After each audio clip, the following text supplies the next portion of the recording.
예배 드리기로 하겠습니다. 우리 다 같이 사도신경 고백합니다.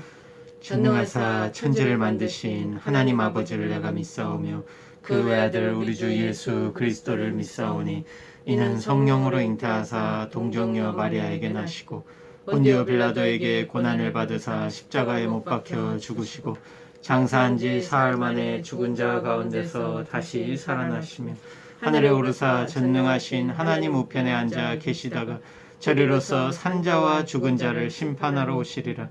성령을 믿사오며 거룩한 공예와 성도가 서로 교통하는 것과 죄를 사하여 주시는 것과 몸이 다시 사는 것과 영원히 사는 것을 믿사옵나이다. 아멘. 오늘 하나님께서 저희들에게 주시는 말씀은 신약성경 빌립보서 3장 7절에서 9절 말씀입니다.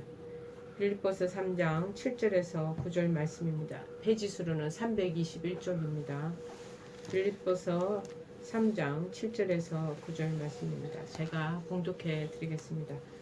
그러나 무엇이든지 내게 유익하던 것을 내가 그리스도를 위하여 다 해로 여길 뿐더러 또한 모든 것을 해로 여기면 내 주 그리스도 예수를 아는 지식이 가장 고상하기 때문이라.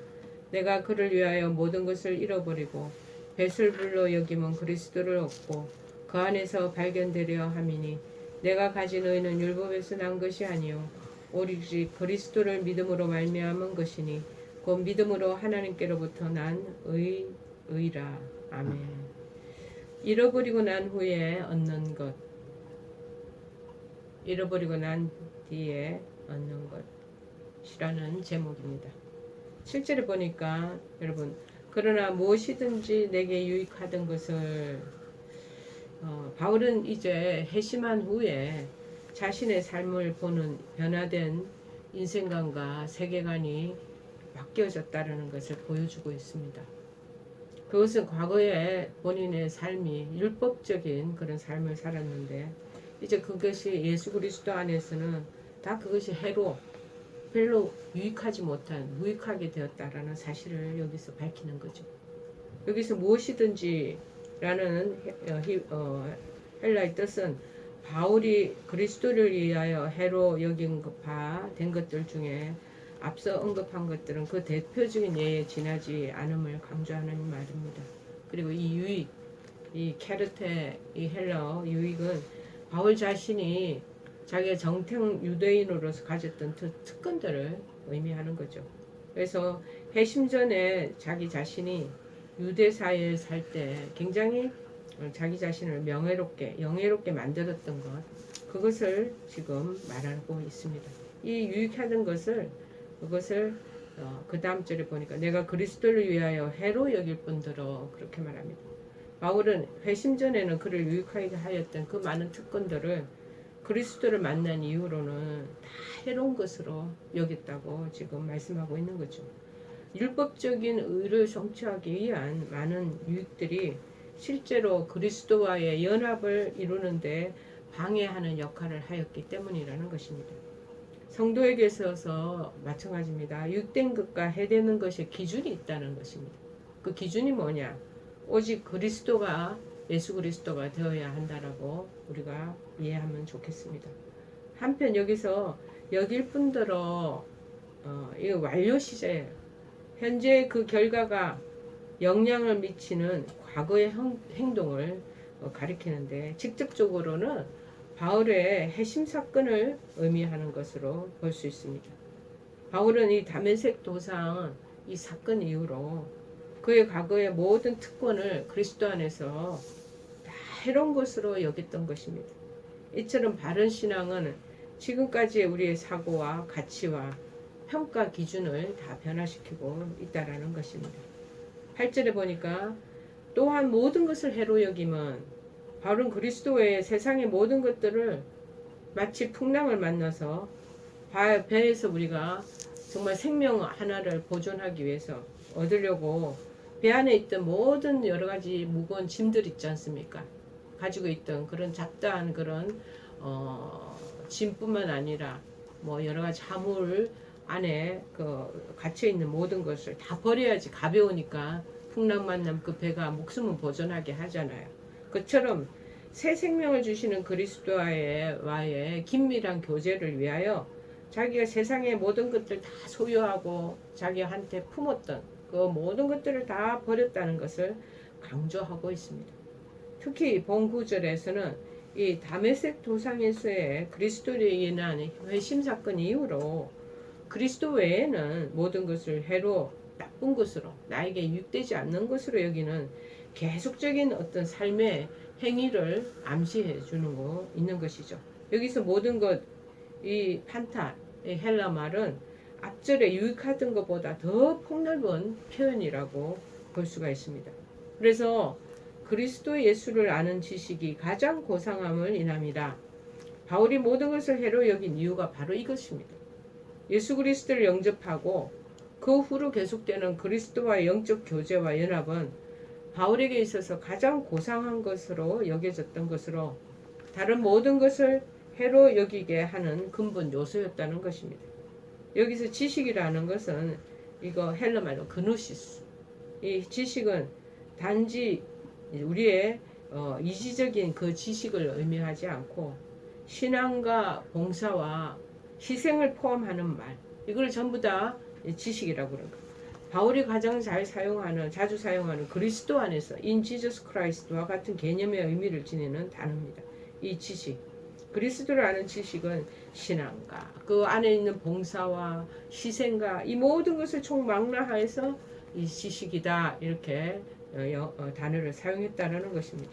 한편 이 가장 고상함이라는 것은 그리스도 안에서 그리스도인하여 갖게 되는 지적인 혁신을 강조하는 절대적인 의미의 그런 표현을 이 단어로 썼던 것입니다.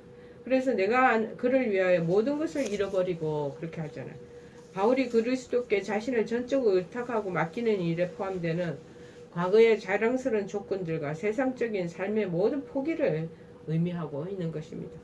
특별히 여기서 잃어버리고 과거의 이 뜻은 과거의 어느 때에 일시적으로 잃어버렸음을 나타내는데, 이 바울이 다메섹 도상에서 그리스도께 잡히는 순간 그의 과거의 모든 특권을 버렸음을 시사하고 있는 것이죠.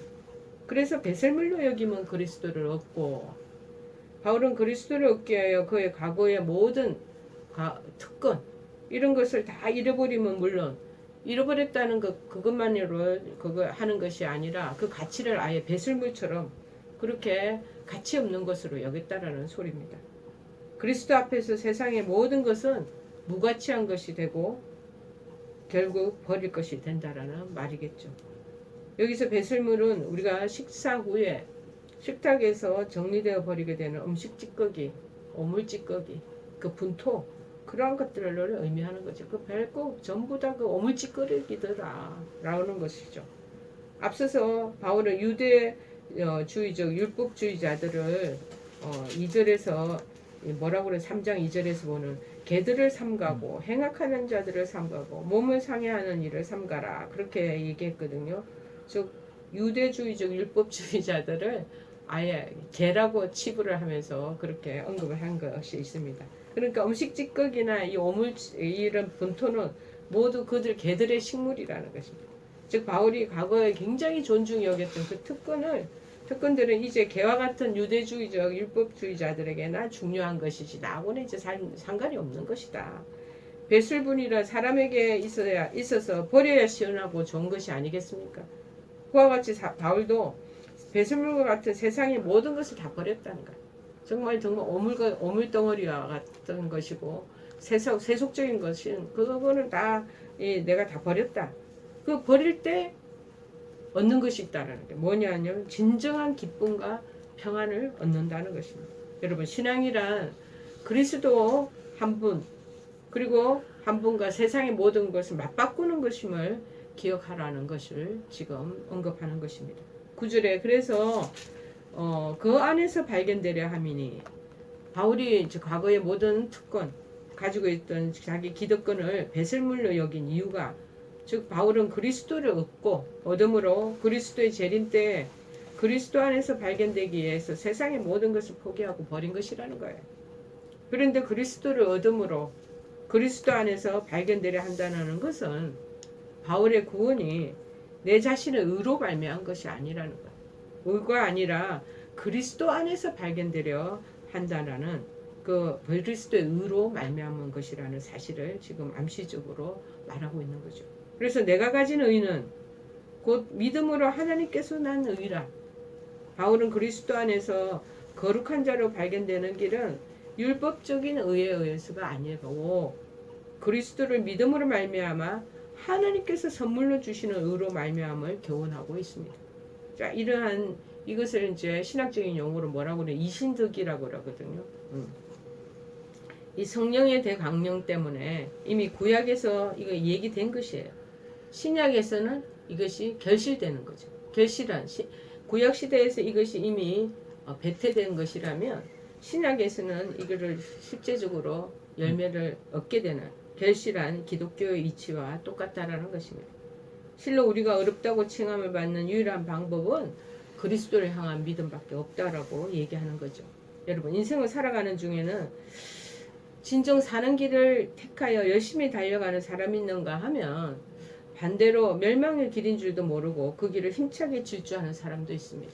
조금 전에도 제가 어느 분하고 지금 상담을 하고 지금 들어온 길인데 그 안에서 일어나는 신앙 공동체 안에서 정말 예수 그리스도 안에서 정말 주님을 얻기 위해서 자기가 분토같이 여기고 배설물처럼 여겼던 그것들을 놔버렸는데 그런데 또 다른 방편의 신앙 공동체 구성원은 또 그것을 얻고자 그렇게 몸다름치는 그 내용들을 좀 오늘 제가 듣게 되었습니다.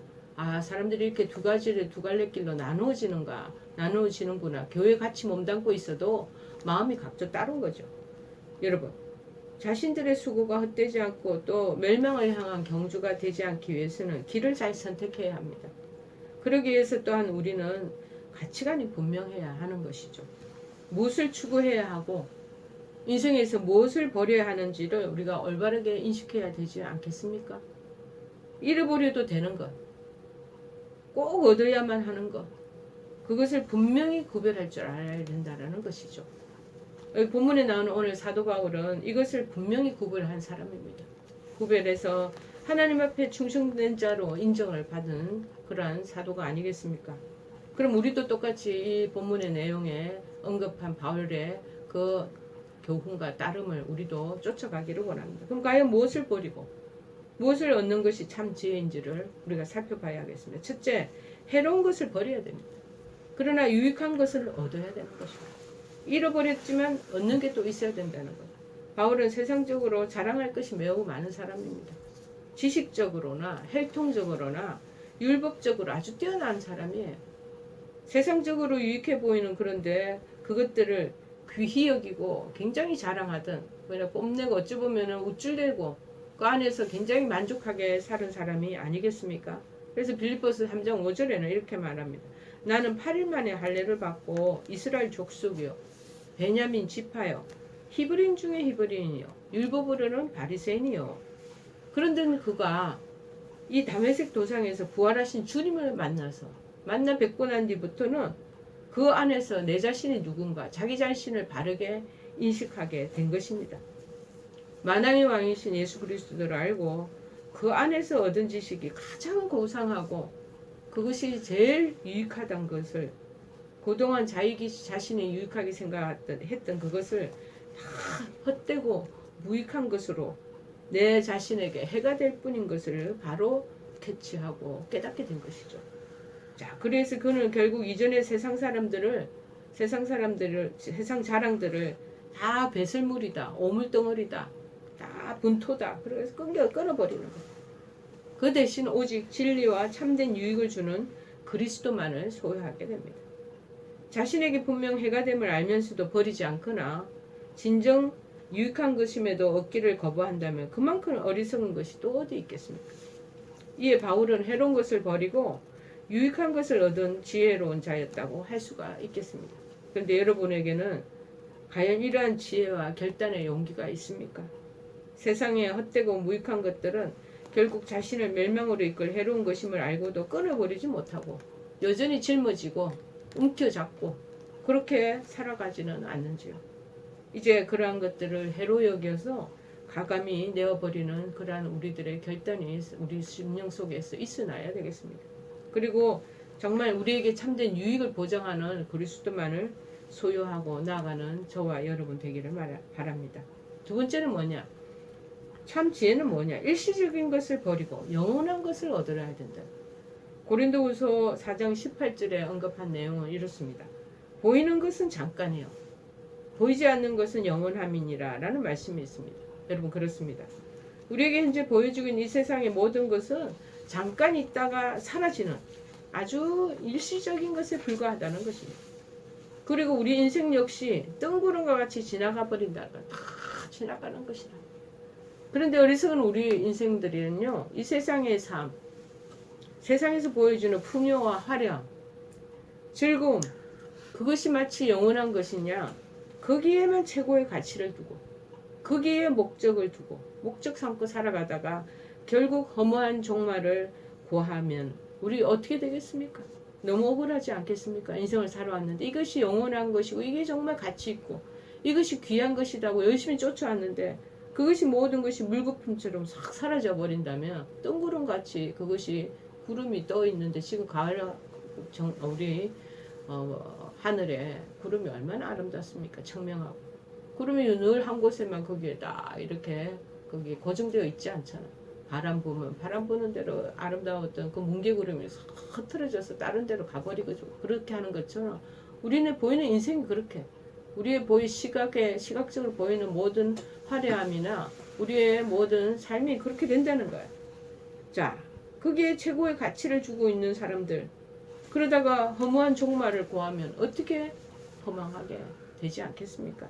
여러분 이 세상의 지식, 재물, 명예와 권력 성공들이 영원한 것이냐 계속 매달리다가 인해 썩어지고 마는 그런 것들과 함께 멸망하고 마는 인생들이 얼마나 많이 있겠습니까? 그러나 여러분 우리는 그러한 모든 것들이 다 순간에 불과하다는 것을 빨리 깨달아야 됩니다.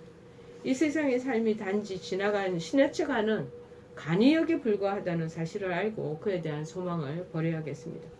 그리고 영원한 하나님 나라를 제일의 가치로 두고 영원한 생명과 영광을 얻기 위해 달려가야 한다는 것입니다. 성경은 우리에게 썩어 없어질 것보다는 영원한 내 자신의 영혼의 문제에 더 깊은 관심을 가지라고 끊임없이 우리를 그렇게 도전하고 있지 않겠습니까?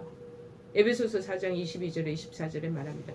너희는 유혹의 욕심을 따라 썩어져가는 구습을 따르는 옛사람을 벗어버리고 오직 너희의 심령이 새롭게 되어 하나님을 따라 의와 진리의 거룩함으로 지으심을 받은 새 사람을 입어라. 여러분 그러므로 이제 우리는 일시적인 이 세상의 것을 얻으려고 영원한 생명을 잃지 않도록 무엇보다 먼저 내 영혼이 잘 되기를 소원해야 됩니다. 사람이 만일 온 천하를 얻고도 정말 제 목숨을 잃으면 뭐가 유익하겠느냐. 사람이 무엇을 주고 제 목숨과 바꾸겠느냐. 마태복음 16장 26절에 이렇게 말씀하고 계십니다. 여러분 이제 우리는 해로운 것과 유익한 것을 무엇인가 분별하고 일시적인 것과 영원한 것 이거 두 가지 동시에 다 누릴 수는 없습니다. 두 가지 다 누리고 있으면 얼마나 좋겠습니까? 근데 인간의 원래 본성이 두 개 다 못 누리게 돼 있어요. 하나에 치중하면 거기에 막 그 무게를 비중을 두게 마련이라는 거죠. 우리에게 해가 되는 이 세상의 정욕적이고 악한 것들과 우리에게 진정 유익을 주는 그리스도를 함께 마음에 두고 숨길 수 없다는 것을 알고 일시적인 이 세상과 영원한 하늘나라 둘 중에서 잘 분별하면서 선택해야 가야 되겠습니다. 선택했으면 또 과감하게 또 실행하는 힘과 용기를 가질 필요가 있는 것이죠. 여러분 무엇을 유익하게 생각하시고 무엇이 영원한 소유가 되는 것인지 지혜롭게 우리 분별하는 저와 여러분 되기를 바랍니다. 그래서 육신의 정욕을 버리고 영혼의 소유를 따라 진정 유익함을 얻고 그리고 천국에 대한 소망을 바라보며 영원한 삶을 누리고 나아가는 저와 여러분 되기를 바라겠습니다. 우리 찬송가 300장 찬송하시겠습니다. 거룩히 여김을 받으시오며 나라의 마옵시며 뜻이 하늘에서 이룬 것 같이 땅에서도 이루어지이다. 오늘날 우리에게 일용할 양식을 주옵시고 우리가 우리에게 죄 지은 자를 사하여 준 것 같이 우리의 죄를 사하여 주옵시고 우리를 시험에 들게 하지 마옵시고 다만 악에서 구하옵소서. 대개 나라와 권세와 영광이 아버지께 영원히 있사옵나이다. 아멘.